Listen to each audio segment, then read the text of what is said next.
My ex-mother-in-law interrupted my engagement party and said my ex-husband was my boyfriend's half-brother. I did this. My ex-husband Andy, 27M, and I parted after 1.5 years of marriage. From the outset, our marriage was a roller coaster with more downs than ups. We met in college sophomore year.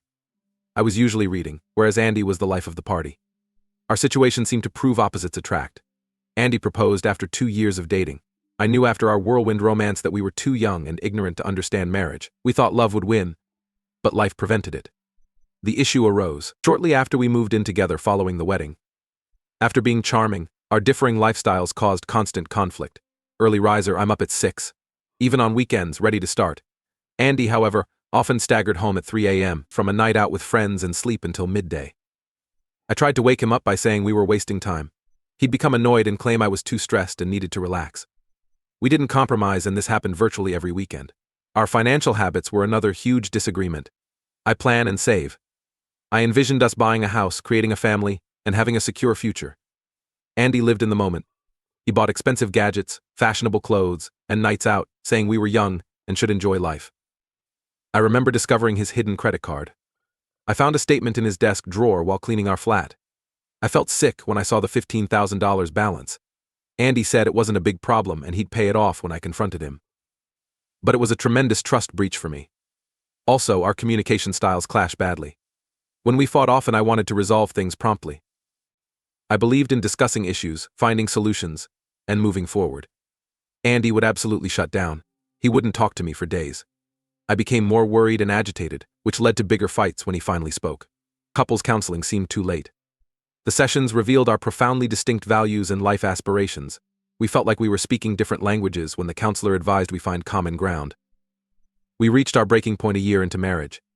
Andy kept avoiding saving for a house, despite my insistence. I decided to carefully review our finances. What I found chilled me. Andy maxed out many credit cards and took out a personal loan without notifying me. We owed about $50,000. Instead of regretting this, Andy became defensive. He called me snoopy and controlling. That was when I understood our marriage was doomed. Our trust and respect had vanished.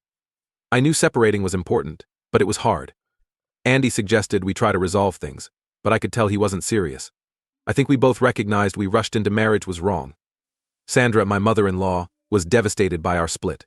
She was conservative and felt marriage was sacred for life. She never considered divorce, no matter how unhappy the marriage was.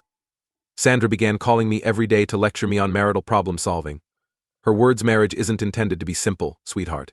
Work and sacrifice are needed. When I explained our challenges, she disregarded them as young people's problems we could solve with more effort. Sandra became more hostile toward me as the divorce proceeded. I was accused of giving up too soon and shattering her son's heart.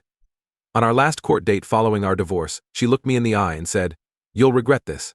No one will adore you like Andy did." Her remarks hurt. But I knew quitting the marriage was correct. I moved to a new city to escape the negativity and start again. I disconnected from Andy and his family, banned their numbers, and unfriended them online. My life needed a new chapter. The initial months in the new city were hard. To distract myself from my failed marriage, I worked hard and took on extra projects. I rebuilt my life gradually.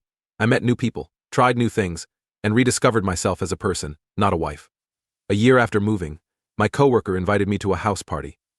I met charming, bright, and funny 27M Gerard there. We talked all night, and I felt excited for the first time in a while. Gerard and I started dating, which was refreshing after my hectic marriage. We shared life goals and beliefs. He communicated well, was financially responsible, and appreciated my freedom. Most significantly, we enhance each other. Gerard proposed after a year together. It wasn't a huge gesture like Andy's proposal. It was private and meaningful. In the park where we had our first date, he planned a picnic and got down on one knee to propose as the sun sank. Yes, without hesitation. To celebrate with family and friends, we had an engagement party. I was excited and worried about our first family meeting. For the weekend, my folks drove up and Gerard's parents came from out of town. Everything was excellent at the celebration. Good relations existed between our families. I was finally slowing down and enjoying myself. Everything went wrong then. I heard a disturbance at the entryway while conversing with pals. The sight chilled me. The puzzled guests were pushed aside by my ex-mother-in-law Sandra. Her scarlet face and blazing eyes showed her fury. She marched at Gerard and me before I could respond. Pointing at Gerard, she shouted, "Don't marry her. Or your half-brother Andy. Me and your father had an affair 27 years ago." Room went quiet. It felt like a bad dream. I looked at Gerard for disbelief or confusion. I saw astonishment and recognition. His parents, who were nearby, turned pale. Tom, Gerard's father, broke the stillness first. "Sandra," he shakily said, "why are you here? How did you discover this party?" Bitter Sandra laughed. "Does it matter? The fact that you lied for years mattered. Thought I wouldn't figure it out. That I didn't recognize your son's name when I learned about the engagement?" Chaos erupted around me as I stood frozen. Gerard's mother yelled at Tom to confirm it. Sandra cried, accusing Tom and pleading with Gerard to notice her. Some of our visitors whispered and left discreetly. Gerard remained silent, staring at the ground. I wanted to contact him, provide some comfort, but shock and perplexity paralyzed me. We stood there for a while, until my parents got everyone out, leaving me, Gerard, his parents, and Sandra. Tom finally acknowledged to having an affair with Sandra years before, but he had no idea it had produced a kid. He apologized to his wife and Gerard, looking devastated. My patience ran out. I mumbled about needing air and left. I walked for hours to process what transpired. Gerard was on our porch when I got home. He stared at me with red-rimmed eyes and whispered, "We must discuss. I don't know what's next. Messy everywhere, if I can think." Man. Straight. I'll update.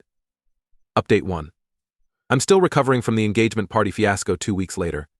I took a break from Gerard to comprehend everything. He's been staying with a friend while I've been shivering in our now too large apartment, trying to make sense of this weird turn of events. More information about the issue feels like another blow. Sandra must have been obsessing over my life after the divorce. She dug in after hearing from mutual contacts that I was engaged again. She learned Gerard's entire name and unusual last name. Sandra spent weeks collecting old love letters and images to prove her affair with Tom. She hired a private investigator to dig up more on Tom. Using this information, she confronted Tom days before our engagement party. He originally denied everything, but crumbled and confessed when Sandra threatened to expose him and demand a DNA test. This realization is undoubtedly difficult for Gerard. He's mad at his father for hiding the affair for years. He also struggles with the concept that Andy, his unknown half-brother, is his. I can't image his confusion and pain. Emotions are swirling around me. I love Gerard, but I wonder if our relationship can endure. Was I married to his half-brother? It complicates things. I feel terrible despite knowing I've done nothing wrong. I avoid friends and family, calls, because I'm not ready for their questions or pity.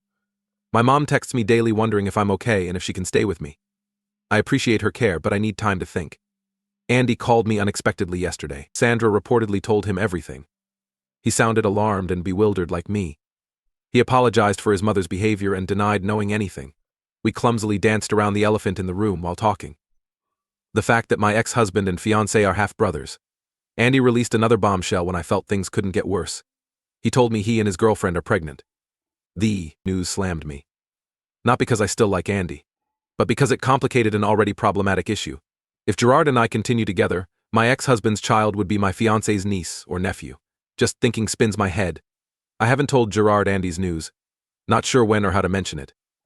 Everything feels delicate right now, and this could be the final straw. Tomorrow, Gerard and I will discuss things. Unsure of what to expect. Some part of me hopes we can move on together. However, another part wonders if leaving now might be simpler before things grow worse. Sitting here with my engagement ring on, I giggle at the foolishness of it all. A month ago, I would have believed someone was pitching a soap plot if they told me this would be my reality. Opera. After Gerard and I talk, I'll update. Preparing for any outcome is my current goal. My life will change no matter what. Update 2. A lot has transpired in the month since my previous report. Gerard and I met as arranged and had an intense, emotional, and shocking talk. We began by discussing his half-brotherhood with Andy. Gerard said he'd always felt like something was missing, and finding out he had a half-brother satisfied that lack. He wanted to know Andy, which was admirable and terrible. This was my chance to tell Andy about the baby. Gerard was quiet after I told him. Finally speaking, he said something unexpected. "I want to engage with that child. They're my family." I felt his words like a freight train. If Gerard and I stayed together, my life would be inextricably intertwined with Andy's in ways I never anticipated. Gerard's eyes showed tenacity and hope despite the overpowering concept. We spent hours discussing our concerns, hopes, and future. We ended up postponing our engagement but continuing our love. We both needed time to adjust to this new reality before making everlasting commitments. Just when we thought things were settling down, life delivered another curveball. His mother called Gerard a week after our conversation. Leaving his father, she filed for divorce. This news hit Gerard hard. Trying to console him, I kept telling him he wasn't responsible for his parents' choices, but he was crushed. He took a break from work to visit his mom. I worked hard to preserve normalcy without Gerard. Fate seems to have other ideas. As I left the office one night, I ran into Andy. Both of us were astonished to meet. After an uneasy silence, he suggested we have coffee and discuss. I saw how much Andy had changed sitting across from him in a quiet cafe. He appeared wiser and more grounded. We discussed everything that happened and his challenges. He said he was afraid of fatherhood, especially given his difficult upbringing. Andy hesitated before believing, then continued, "There's more you should know. Having twins with my girlfriend, like the ground fell out from under me. Twins. Gerard would also be an uncle to twins. Our position appeared to get more complicated every day. I found Gerard's message at home that night. He extended his stay with his mom indefinitely. He advised me to take more time to think. I'm at a crossroads as I write this update. My life has become intertwined to a family I never wanted. Gerard is dear to me. Yet I'm wondering if love can conquer our challenges. I don't know the future. Part of me wants to fight for my connection with Gerard to prove love conquers all. But another part wonders if it might be easier to go now and start over somewhere without this tangled web of links. For now, I'm taking each day as it comes. My trip is to unwind and clear my brain. Perhaps distance will clear my mind. I'll update when I decide my future. Please wish me luck in this soap opera that is my life till then. Update 3. My previous update was 6 months ago, and I'm writing from a modest apartment in a new city. After many soul-searching and restless nights, I decided to break up with Gerard and start over. My vacation gave me perspective. Being alone and away from the drama helped me think about my future. Though I loved Gerard, the convoluted familial relationships were too much for me. Gerard and I had a long emotional chat when I returned. He reached a similar conclusion while away. We agreed that the situation was too complicated, and that forcing a relationship would definitely cause animosity. Breaking up with Gerard was one of my hardest decisions. But I know it was the right choice for us. Leaving on good terms, we promised to cherish our memories. I felt compelled to change after the split. Left my work. Selling most of my stuff, I moved to a new city without friends. It was terrifying but liberating. I've been here 3 months, and I am slowly reconstructing my life. I worked at a small marketing agency, joined a yoga studio, and adopted a cat. First time in a long time, I feel in charge of my life and future. Gerard and I haven't spoken much since moving. We periodically send quick, cordial messages but keep our distance. He occasionally updates me on family. He's getting to know Andy and is eager to be an uncle to the 2-month-old twins. I'm thrilled for him and relieved to no longer be involved. Andy and his new family are out of my life. This is best for everyone. Sandra, my ex-mother-in-law, called me several times, but I blocked her number. I won't interact with her or get involved in her drama. Recalling everything feels like a whirlwind. I sometimes can't believe how swiftly and complicated my life changed. I gained significant lessons from this. Now I appreciate the value of getting to know someone before committing to a long-term relationship. I've learned that leaving can be the boldest and nicest thing for you and others. My greatest discovery is that I'm stronger than I believed. I survived divorce, a failed engagement, and a life overhaul. I'm still standing and pushing forward. I don't know my future. I'm focused on myself, my profession, and living a happy life. Love and marriage are possible, but I'm not rushing. Now, I'm loving my new life's calm and simplicity. My last update on this saga. Thanks to everyone who has supported me and followed my tale. New starts and adventures await.